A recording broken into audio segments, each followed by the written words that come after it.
Where do we start? Well, indeed, we should start at the beginning. Alice was perfectly correct. The rest really does involve going down a rabbit hole. We're at a stage globally in our civilization, our combined civilizations, where we're plagued not simply with a zoonotic disorder that distorts our everyday, but with a change to the natural world that we have effected ourselves. Never before in the history of the Earth, even the asteroid crash that we know of from 65 million years ago, there has been no impact, geological or otherwise, that has influenced the whole planet to the extent of the damage that we're currently doing. So the problem is, how do we change? How do we regenerate our world so that we're not left with plagues and an increasing loss of our animal, bird, insect life, our escalating pollution and poisoning of the seas and the air? How might we affect it all very differently? Tragically, it involves looking at all aspects of our behavior. Fundamentally, when we're looking at the climate crisis of a warming world and warming oceans, we have to look at our man-made productions of carbon and methane that are poisoning our atmosphere, creating a greenhouse effect, that are warming our seas, that are ruining our coral. I don't anticipate that Australia will have coral reefs within 5 years. So the urgency of dealing with the matter right away is the problem itself. How do we deal with the matters urgently? Well, the really good news is that we do have an understanding of what is confronting us, just as we've developed a global understanding of COVID. We do understand the impact of a warming ocean, an atmosphere that's heating up, extinctions that are accelerating, a loss of the natural world and the ecosystems in that natural world that supply us with everything that we need as animals and as people in our own right. Clean air, clean water, and a habitable temperature.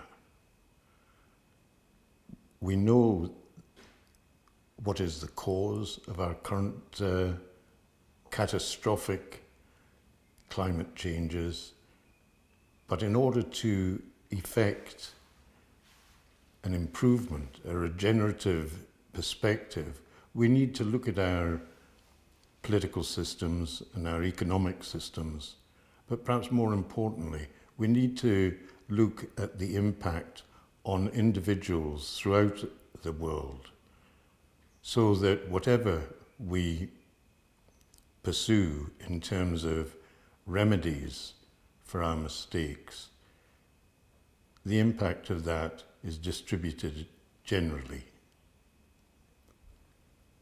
We have failed in many regards as regards COVID. There's a dreadfully inequitable distribution of the vaccine, despite assurances that the Western world in particular, the developed nations, would provide and help for the third world. That hasn't happened. To a limited extent, China and Russia have come to the party. To a very limited extent, America has, but quite insufficient to deal with the likes of South America or Africa, the poorer countries in the world. So we need to develop universal solutions with everybody on side. And the good news is, the hopeful news is, that we honestly do understand the solutions. We've got to reduce our pollution, reduce our weight, reduce our reliance on government, who's not been able to show any visionary leadership since we've been aware of the extinction crisis, of the possible loss of the Great Barrier Reef, of the decimation of our wildlife populations. Since I was born, 5 out of 6 of all vertebrates, of all classes, have been lost. The populations are just a sixth of what they were when I was first born.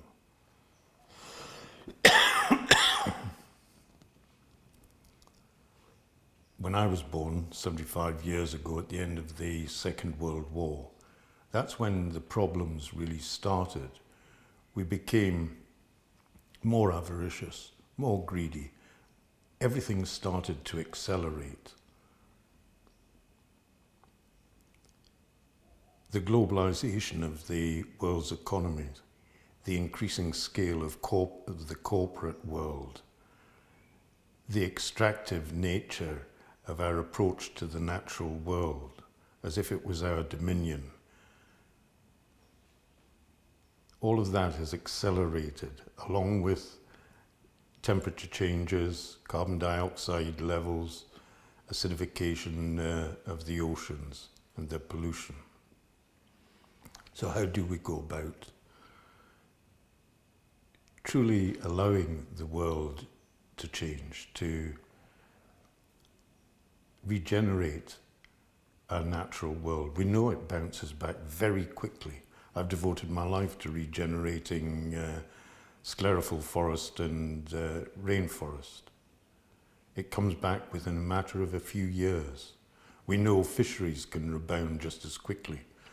One of our wonderful successes is the recovery of the great whales, whose populations had been reduced to, in some species, less than 1%. For example, the blue whale that I saw in the Sea of Cortez, the largest animal that's ever lived. We very, very nearly harpooned it to death. And now we've got to look at the much smaller life forms on which we truly rely, the invertebrates. It's been easy to count the vertebrate declines in my life. There's far fewer birds, but to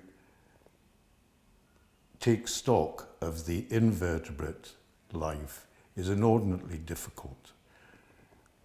We haven't got a way of measuring the wealth of viral, bacterial, amoebic life. We have no way of doing that. We have no baseline. We have no knowledge in relation to it. And yet it's fundamental to everything that we see out with these doors.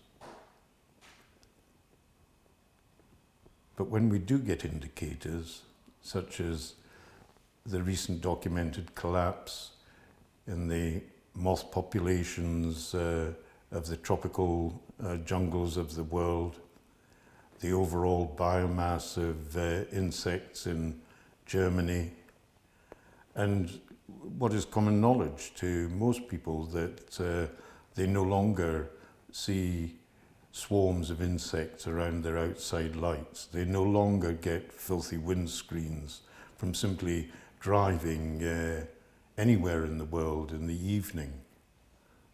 That's gone, and that is truly frightening. And yet, and I know this to be true because I've I've doctored this course in throughout my adult life. By regenerating the natural world, we fall in love with it again. It's inordinately rewarding to see more songbirds in our gardens and to know that the natural world is truly the wild place that we can withdraw to for solace in its own right. It's from the natural world that everything came. Our knowledge, our spirituality. We need to recover that with a focus on the little things that are so important to our natural world, to maintaining the systems of decomposition and regeneration. I would be advocating for a strictly egalitarian approach so that no single person is disadvantaged by the needs to rapidly change industry, for example, the mining industry or the forestry industry or the industrial agriculture. In nearly all of these arenas, people are paid a pittance to do their work, and they know that it's inherently damaging, inherently destructive, and as a direct consequence of these approaches, we leave less and less to our grandchildren. So we need to understand how to regenerate our cities, our agricultural lands, and the natural landscapes in which they're embedded. We know we can do wonderful things, and we have in many places of the world, in terms of models of how best to recover tropical forests, how best to reduce the acidification of the oceans. And we can do it straight away. Politicians can be of value, not in terms of the vision of what needs to happen, but in its enacting. We can put a variety of prices on carbon in order to favour the regenerative models, for example, clean energy, by simply removing the current drivers of our economic success, the corporations, their need to constantly improve their return to shareholders. If we weren't beholden to that, we could change the nature of our economy by focusing on a clean and protective economy that truly does look after the individual.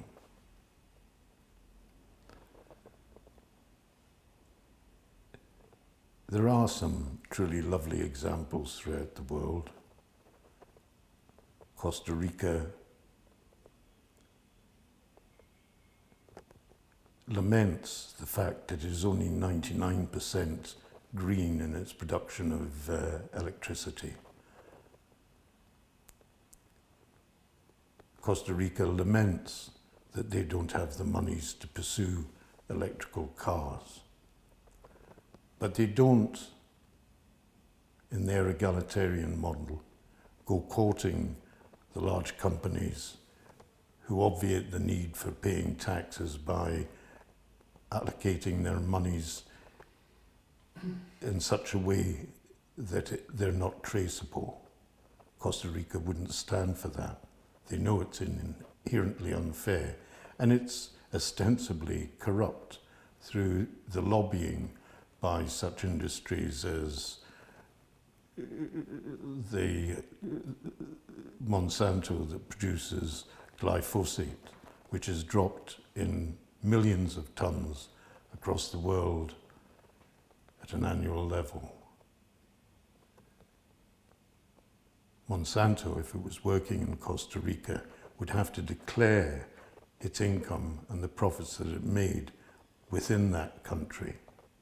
Same for the engineering industries, the same for industrial agriculture and timber production. As such, there are no Western companies working in that model in Costa Rica. They've left. And yet, Costa Rica would possibly be the happiest country that I've ever visited. So I think these models of how easily it can be achieved by having political systems where the monies are fairly distributed, where the money trails are entirely transparent, I think that could very quickly be effected throughout the global community, in the same way we've made it possible to coordinate our response to COVID. So there is hope, and there's lots of very, very, very good individuals and many, many scientists and students in the research and in the field who know this to be true and who are working at it at the moment. We need to accelerate that process. And we can respond very quickly. There is a sickening urgency, and that's not being pessimistic or catastrophizing. The problem is very real, it's very immediate, and it behoves us, if we want to continue to enjoy this most wondrous planet, we need to look at how quickly and easily we could do it with the tools we have at the moment. I would agree with Greta Thunberg. There should be no delay. We know the problems and we know the answers. And I have faith in many individuals such that there can be a change to the collective mindset of humanity. I know in my own heart, with the people that I've spoken to throughout the world, they want that change. They want the world to be preserved. They want the best of the natural world to be exalted. They want to lead dignified lives on an egalitarian basis, where it is transparent, and that avoids corruption and destructive, inefficient, incompetent governments. And there's lots of good examples, likely in your street as well as in the world in general, such that we can hold out hope. There have been half a dozen major extinctions on the planet over the last 750,000 years, since life really took over on land. On the first 86%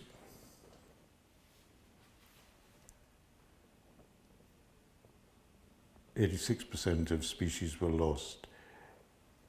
We've several times lost the great wealth of our animals and plants, but never, ever has it happened as quickly as we're doing it now. The results, not in 5 years, but in 50 years, will be, and we know this for sure, catastrophic to human life.